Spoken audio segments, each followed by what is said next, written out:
ఈ ప్రపంచంలో గెలవటానికి పరుగెత్తేవాడికి నిద్ర ఉండదు. తీరా గెలిచిన తర్వాత కూడా ప్రశాంతత ఉండదు. ఎందుకు ఇలా జరుగుతుంది అనిపించిందా?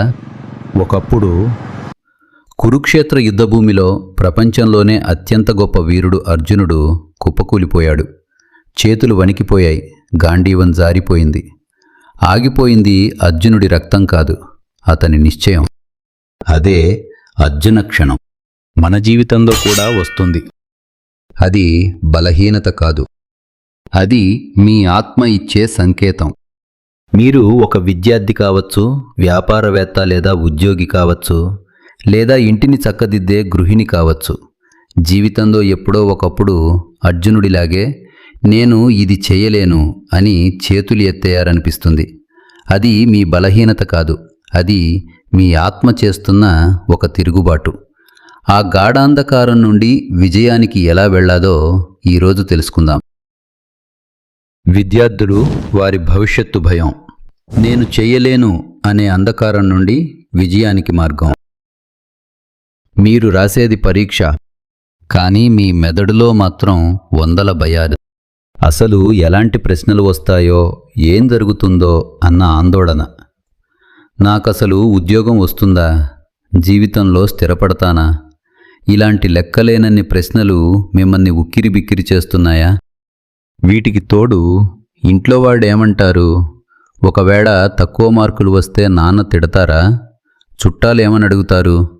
వాళ్ల ముందు తలదించుకోవాల్సి వస్తుందా అనే భయాలు మిమ్మల్ని నిద్రపోనివ్వవు. నిజానికి మీరు ఈరోజు పడుతున్న ఈ సంఘర్షణే 1000 ఏళ్ల క్రితం కురుక్షేత్ర యుద్ధ భూమిలో అర్జునుడిని కూడా వెంటాడింది. ఆ గందరగోళానికి కృష్ణుడిచ్చిన పరిష్కారం ఏమిటి? ఈ నిరంతర ఆలోచనల నుండి బయటపడి ప్రశాంతంగా లక్ష్యం వైపు ఎలా సాగాలో ఈరోజు తెలుసుకుందాం. పరిష్కారం. గీతాసూత్రం, అధ్యాయం 2, శ్లోకం 47. శ్రీకృష్ణుడు అర్జునుడికి బోధించిన పరమసత్యం ఇక్కడ మనకు రక్షణ కవచంలా పనిచేస్తుంది. కర్మణ్యేవాధికారస్తే మా ఫలేషు కదాచన మా కర్మఫల హేతుర్భూర్మాతే సంగోస్త్వకర్మణి. నీకు కేవలం నీ పని చేసే అధికారం మాత్రమే ఉంది, ఫలితంపై ఎప్పుడూ లేదు. పరీక్ష సమయంలో భయం కలిగినప్పుడు ఇలా చేయండి. క్షణం ఆగండి, మీ ముందున్న టేబుల్ని తాకండి, పెన్నుని గట్టిగా పట్టుకోండి. ఈ స్పర్శ మిమ్మల్ని తిరిగి వర్తమానంలోకి తెస్తుంది. మీ మనసుతో ఇలా అనండి: నేను 10 ఏళ్ల భవిష్యత్తును ఇప్పుడే నిర్ణయించక్కర్లేదు. ప్రస్తుతానికి నా బాధ్యత ఈ ఒక్క లెక్కను పరిష్కరించడం లేదా ఈ ఒక్క ప్రశ్నను చక్కగా రాయడం మాత్రమే. ఇలా అనుకోవటం వల్ల మీ మెదడు అనవసరమైన భవిష్యత్తు భయాల నుండి బయటపడి కేవలం ఈ క్షణం చేయాల్సిన పనిపై పూర్తి ఏకాగ్రత పెడుతుంది. ఫలితం గురించి భయం వదిలేసి ప్రస్తుతం మీ ముందున్న పనిని పూర్తి చేస్తే మీ మెదడు చాలా ప్రశాంతంగా, వేగంగా పనిచేస్తుంది. భవిష్యత్తు అనేది ఒక పెద్ద గోడ లాంటిది, దాన్ని ఇప్పుడే కట్టలేరు. ఈరోజు మీ చేతిలో ఉన్న ఒకే ఒక్క ఇటుక ప్రస్తుత పాఠం మీద దృష్టి పెట్టండి. అలా రోజుకో ఇటుకను సరిగ్గా పేర్చుకుంటూ పోతే మీ భవిష్యత్తు అనే అందమైన భవనం దానంతటా అదే నిర్మితమవుతుంది. మీకు కావాల్సింది కేవలం ఈ క్షణం మీద పట్టు మాత్రమే. వ్యాపారవేత్త మరియు ఉద్యోగి నియంత్రణ భ్రమ. వ్యాపారవేత్త మరియు ఉద్యోగి ఇద్దరూ తరచుగా ఒకే రకమైన మానసిక ఉచ్చులో చిక్కుకుంటారు. ఒక సంస్థలో వ్యాపారవేత్త మరియు ఉద్యోగి ఇద్దరూ ఒకే నాణేనికి 2 పార్శ్వాల వంటివారు. ఇద్దరిలోనూ నేనే అంతా అనే భ్రమ మరియు ఏమవుతుందో అనే భయం వేర్వేరు రూపాల్లో కనిపిస్తాయి. వ్యాపారవేత్త తన సామ్రాజ్యాన్ని, ఉద్యోగి తన రోజువారీ పనిని కేవలం తమ సొంత టాలెంట్ వల్లే సాధ్యమని నమ్మి అహంకారంలో ఉంటారు. ఈ కర్తృత్వ భావన వారిపై తీవ్రమైన మానసిక భారాన్ని పెంచి ప్రతి విజయాన్ని తమ వ్యక్తిగత గొప్పతనంగా మార్చుకుంటారు. అయితే దీని వెనుకే మార్కెట్ పతనం లేదా లేఆఫ్స్పై ఉండే నిరంతర భయం వారిని అభద్రతా భావానికి గురిచేస్తుంది. వృత్తిలో వచ్చే ఒడిదుడుకులను వ్యక్తిగత ఓటమిగా భావించటం వల్ల వారు మానసిక ప్రశాంతతను కోల్పోతారు. పరిష్కారం. గీతాసూత్రం అధ్యాయం 2 శ్లోకం 58. యదా సంహరతే చాయం కూర్మోంగానీవ సర్వసః ఇంద్రియాణీంద్రియార్థేభ్యస్తస్య ప్రజ్ఞా ప్రతిష్ఠిత. ఈ శ్లోకాన్ని మరింత లోతుగా నేటి పరిస్థితులకు అన్వయిస్తూ ఇలా అర్థం చేసుకోవచ్చు. తాబేలు ప్రమాదం పొంచి ఉన్నప్పుడు తన అవయవాలన్నింటినీ తన కవచంలోకి ఎలాగైతే ముడుచుకుంటుందో అలాగే ఒక వ్యక్తి తన ఇంద్రియాలను, చూపు, వినికిడి, ఆలోచనలు, బయట ఉన్న విషయ సుఖాల నుండి ఆందోళనలు, విమర్శలు, ప్రలోభాలు ఉపసంహరించుకోగలిగితే అతని బుద్ధి స్థిరంగా ఉంటుంది. బయట మార్కెట్ కుప్పకూలుతున్నప్పుడు, వ్యాపారంలో ఊహించని నష్టాలు ఎదురైనప్పుడు, లేదా సంస్థలో లేఆఫ్స్ వంటి క్లిష్ట పరిస్థితులు తలెత్తినప్పుడు మన మనస్సు సహజంగానే నియంత్రణ కోల్పోతుంది. ఆ సమయంలో బయటి ప్రపంచపు ధ్వనిని ఆపేసి మీ లోపల ఉన్న ధైర్యాన్ని వినడమే నిజమైన గెలుపు. ఒక వ్యాపారవేత్తగా లేదా బాధ్యతాయుతమైన ఉద్యోగిగా మీరు ఆ లోతైన నిశ్శబ్దాన్ని ఆశ్రయించినప్పుడే బయటి నష్టాలను మరియు ఉద్యోగ అభద్రతను ఎదుర్కొనే గొప్ప స్థితప్రజ్ఞత మీకు లభిస్తుంది. ప్రతిదీ మీ చేతుల్లోనే ఉందనుకోవటం వల్ల అటు యజమానికి ఇటు ఉద్యోగికి అనవసరమైన భారం పెరిగి సరైన నిర్ణయాలు తీసుకోలేరు. ఈ నియంత్రణ భ్రమ నుండి బయటపడాలంటే యజమాని ఒక మార్గదర్శకుడిగా వ్యవస్థను నిర్మించాలి. ఉద్యోగి తన బాధ్యతను నిష్కామంగా నిర్వహించాలి.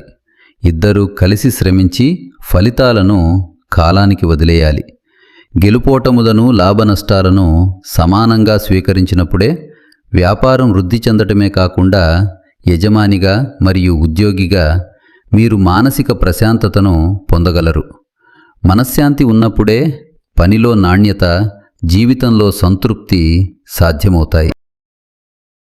ఉద్యోగినులు, వారి అదృశ్య యుద్ధం. ఉద్యోగినులు ఎదుర్కొనే అతిపెద్ద మానసిక సవాలు ఐడెంటిటీ ఫ్రాగ్మెంటేషన్, అంటే గుర్తింపు విచ్ఛిన్నత.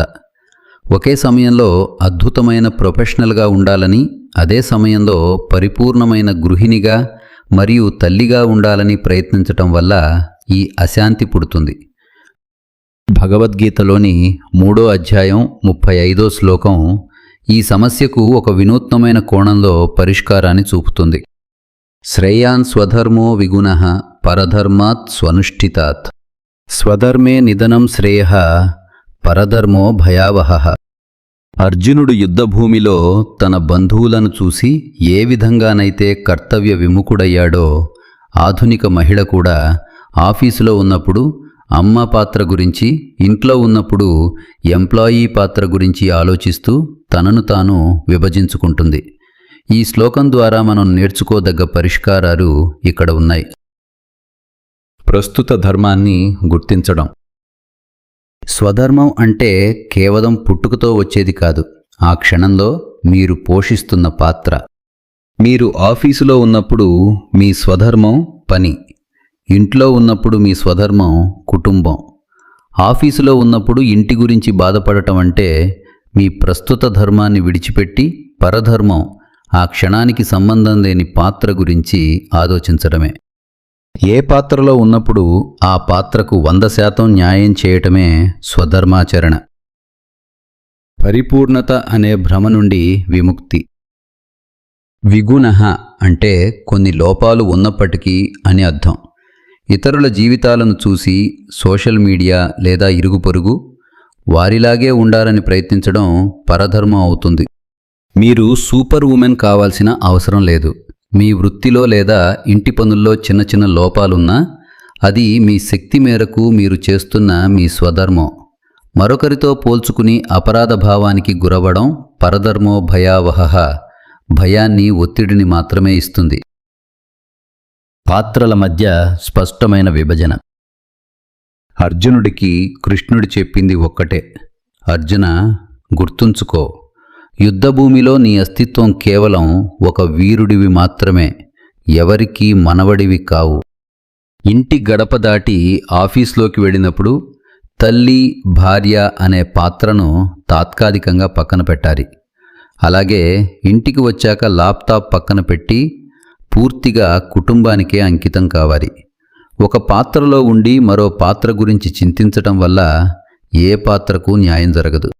మీ శరీరానికి ఒకేసారి 2 వేర్వేరు దిశల్లో ప్రయాణించమని ఆర్డర్ వేస్తే అది ఎలా ఇబ్బంది పడుతుందో, మీ మనసు కూడా వేర్వేరు బాధ్యతల మధ్య ఆఫీస్ మరియు ఇల్లు అలా ఇబ్బంది పడటమే ఈ స్థితి. ఏ పాత్రలో ఉన్నప్పుడు ఆ పాత్రకు న్యాయం చేయడమే అసలైన స్వధర్మాచరణ. ఇలా పాత్రల మధ్య స్పష్టమైన విభజన రేఖ గీసుకున్నప్పుడే ఆ అపరాధ భావం తొలగిపోయి మనసు ప్రశాంతంగా మారుతుంది. వృద్ధాప్యం ఒక అస్తిత్వ పోరాటం. జీవితాంతం కుటుంబం కోసం, సమాజం కోసం చెమటోడ్చి ఇప్పుడు శారీరక శక్తి తగ్గుతున్న వేళ కలిగే ఒక రకమైన అభద్రతాభావం. జీవిత చరమాంకంలో మనిషి ఎదుర్కొనే అతిపెద్ద శత్రువు బయట ఉండదు, అది తన లోపలే ఉంటుంది. నేను నిర్మించిన సామ్రాజ్యం, నా పిల్లలు, నా ఆస్తులు ఇవేవీ ఇప్పుడు నా ఆధీనంలో లేవు. మరి ఇప్పుడు నా ఉనికికి అర్థం ఏమిటి అనే ప్రశ్న. గడిచిన 60 నుంచి 70 ఏళ్ల అనుభవం, అధికారం, గౌరవం ఒక్కసారిగా గతంగా మారిపోయినప్పుడు వచ్చే శూన్యత. సమాజం మిమ్మల్ని ముసలివారు అని ముద్ర వేసినప్పుడు కలిగే మానసిక వేదన. జీవితాంతం ఎంతోమందికి దిశానిర్దేశం చేసి అపారమైన అనుభవాన్ని గడించిన వయసు పెరిగే కొద్దీ నేను ఇప్పుడు ఎవరికవసరం? శారీరక శక్తి తగ్గడం వల్ల వచ్చే నిస్సహాయత ఒక యుద్ధంలా మారుతాయి. శ్రీకృష్ణుడు అర్జునుడికి చెప్పిన ఈ పరమార్థం కేవలం పనిచేసేవారికే కాదు, వృద్ధాప్యంలో ఉన్నవారికి ఒక అద్భుతమైన ఊరట. పరిష్కారం. గీతాసూత్రం అధ్యాయం 18 శ్లోకం 46. యతః ప్రవృత్తిర్భూతానాం ఏన సర్వమిదం తతం స్వకర్మణ తమభ్యత్య సిద్ధిం విందతి మానవః. నీకున్న సామర్థ్యాన్ని, నీ అనుభవాన్ని భగవంతుడికి అర్పణగా భావించి నీ ధర్మాన్ని కొనసాగించు. వృద్ధాప్యం అనేది పనికి ముగింపు కాదు, అది జ్ఞానాన్ని పంచే కొత్త అధ్యాయం. భగవంతుడు ప్రతి ఒక్కరిలోనూ ఉన్నాడు. వృద్ధాప్యంలో మీ శరీరం సహకరించకపోయినా మీ మనస్సుతో మరియు మీకున్న అపారమైన వివేకంతో చేసే ప్రతి పని భగవత్ పూజతో సమానం. పాతబడిన దేవాలయంలో దైవత్వం ఎలా పెరుగుతుందో వయసు పెరిగిన మనిషిలో వివేకం కూడా అలాగే పెరుగుతుంది. మీ ఉనికి ఒక ఆశీర్వాదం, మీ అనుభవం ఈ సమాజానికి ఒక ఆస్తి. ఒక విశాలమైన మర్రి వృక్షం వయసు పెరిగే కొద్దీ తన ఊడలను భూమిలోకి దింపి అడవిలోని వేలాది జీవులకు ఆశ్రయాన్ని, నీడనిస్తుంది. అది ఇకపై పెరగలేకపోవచ్చు, కానీ దాని వేర్లు భూమిని గట్టిగా పట్టుకుని నిలబట్టమే కాకుండా చుట్టుపక్కల ఉన్న చిన్న మొక్కలకు రక్షణగా నిలుస్తాయి. అలాగే జ్యేష్ఠ పౌరులు తమ అనుభవం అనే ఊడలతో కుటుంబాన్ని, సమాజాన్ని పతనం కాకుండా కాపాడే జీవన వృక్షాలు. మీ గత చరిత్ర కేవలం గతం కాదు, అది రాబోయే తరాలకు పునాది. ఇన్నాళ్ళు బాహ్య ప్రపంచం కోసం పరుగెత్తారు, ఇప్పుడు మీ లోపలి ప్రపంచాన్ని దర్శించే సమయం. గీతాపారాయణం లేదా ధ్యానం ద్వారా మీ మనస్సును నియంత్రించండి. సంక్షోభం నుండి సంభవం వైపు, ద అల్టిమేట్ అవేకెనింగ్. అర్జునుడి భయం ఎందుకు పోయింది? యుద్ధం ఆగిపోయిందా? లేదు. శత్రువులు మాయమైపోయారా? అస్సలు లేదు. కేవలం అతనిలో ఉన్న అస్పష్టత మరణించింది. శ్రీకృష్ణుడు అతనికి ఏ మంత్రదండం ఇవ్వలేదు, కేవలం దృష్టి ఇచ్చాడు. మీరు ఎదుర్కొంటున్న ఈ ఆందోళన, ఇవి మిమ్మల్ని బలహీనపరచటానికి రాలేదు. పాత పద్ధతిలో జీవించటం ఇక చాలు, నీలోని అసలైన శక్తిని నిద్రలేపు అని మీ ఆత్మ ఇస్తున్న పిలుపు ఇది. విద్యార్థులారా, సిలబస్ కొండంత ఉండవచ్చు, కానీ మీ దృష్టి మాత్రం వచ్చే 60 సెకన్ల మీద మాత్రమే ఉండాలి. ఒక్కో అడుగు, ఒక్కో విజయం. వ్యాపారవేత్తలారా, మీ స్ట్రాటజీని నమ్మండి, కష్టాన్ని నమ్మండి, ఫలితాన్ని ఆ కాలానికి వదిలేయండి. రిస్క్ తీసుకోవటమే మీ ధర్మం. ఉద్యోగులారా, మీ ప్రతిభే మీ ఆయుధం, మీ శ్రమయే మీ మార్గం. ఫలితాల కోసం ప్రాకులాడకండి, మీ పని మీద నిశ్చలమైన నమ్మకంతో ముందడుగు వేయండి. నిరంతరం నేర్చుకుంటూ సవాళ్లను ధైర్యంగా స్వీకరించడమే మీ అసలైన విజయం. ఉద్యోగినులారా, మీరు ఆ క్షణంలో మీరు పోషిస్తున్న పాత్రకు నిబద్ధతతో ఉండటమే అసలైన స్వధర్మం. అనవసరమైన అపరాధ భావాన్ని వదిలేసి మీ శక్తి మేరకు మీరు చేసే ప్రతి పనిని భగవంతుడికి సమర్పించే యజ్ఞంగా భావించండి. పెద్దలారా, మీ అనుభవం ఒక ఆయుధం. దాన్ని మిరరాశగా మార్చకండి. తర్వాతి తరానికి వెలుగునిచ్చే దీపస్తంభంగా నిలబడండి. జీవితం అనే యుద్ధక్షేత్రంలో గెలుపు ఓటముల కంటే మనం ఏ వైపు నిలబడ్డామన్నదే ముఖ్యం. చీకటిని చీల్చుకుంటూ వెలుగు వైపు సాగడమే నిజమైన ప్రయాణం. అయితే ఈ పోరాటంలో మన ఆయుధం మన ధర్మం. ఆ ధర్మాన్ని రక్షించడమే మన అసలైన కర్తవ్యం. పరిస్థితులు కఠినంగా ఉన్నప్పుడు వెనకడుగు వేయకుండా నీ బాధ్యతను గుర్తించి నీ లోపలి గాంధీవాన్ని చేతబూనాలి. మీరు భయపడితే అది కేవలం ఒక సమస్యగా మిగిలిపోతుంది. అదే మీ ధర్మాన్ని మరువకుండా కర్తవ్య నిష్ఠతో పోరాడితే అది ఒక అద్భుతమైన సంభవం అవుతుంది. ఆ సంభవమే రేపటి చరిత్రకు మార్గదర్శకం. చివరగా కృష్ణ పరమాత్మ స్వయంగా చెప్పిన ఈ అద్భుత సత్యాన్ని స్మరించుకుందాం. పరమోత్కృష్టమైనది, పరమ రహస్యమైనది అయిన ఈ గీతాశాస్త్రాన్ని ఎవరైతే నా భక్తులకు ఉపదేశిస్తారో వారు నాకు అత్యంత ప్రీతిపాత్రులు. వారే మోక్షానికి అర్హులు. ఈ సందేశాన్ని 10 మందికి చేరవేయటం కేవలం సమాచారం పంచడం కాదు, అదొక ధర్మ ప్రచారం. మనలోని సత్వగుణాన్ని మేల్కొలుపుతూ మన కర్తవ్యాన్ని గుర్తు చేస్తూ సాగే ఈ పవిత్ర యజ్ఞంలో మీరు కూడా భాగస్వాములవ్వండి. ఈ జ్ఞానాన్ని ఇతరులకు పంచడానికి ఈ వీడియోను తప్పకుండా షేర్ చేయండి. ఇలాంటి మరిన్ని ఆధ్యాత్మిక ధర్మ సందేశాల కోసం మన సనాతన వేదికను సబ్స్క్రైబ్ చేసుకోండి. ఒక్కటే గుర్తుంచుకోండి, రథం మీద కూర్చున్న ఆ పరమాత్మ రథాన్ని మాత్రమే కాదు, మీ జీవితాన్ని కూడా నడిపిస్తాడు. మీ ధర్మమే మిమ్మల్ని విజేతగా నిలబెడుతుంది. నడవాల్సింది మీరు, నడిపించేది ఆ జగన్నాథుడు. చివరగా ఒక మాట. నేను అందరికీ మంచే చేశాను, అయినా మాకే ఎందుకు ఈ కష్టాలు, మంచివారు ఎందుకు బాధపడతారు అని మీకు అనిపించవచ్చు. గుర్తుంచుకోండి, సానబెట్టిన వజ్రానికే మెరుపు ఎక్కువ, అగ్నిలో కారిన బంగారానికే విలువ ఎక్కువ.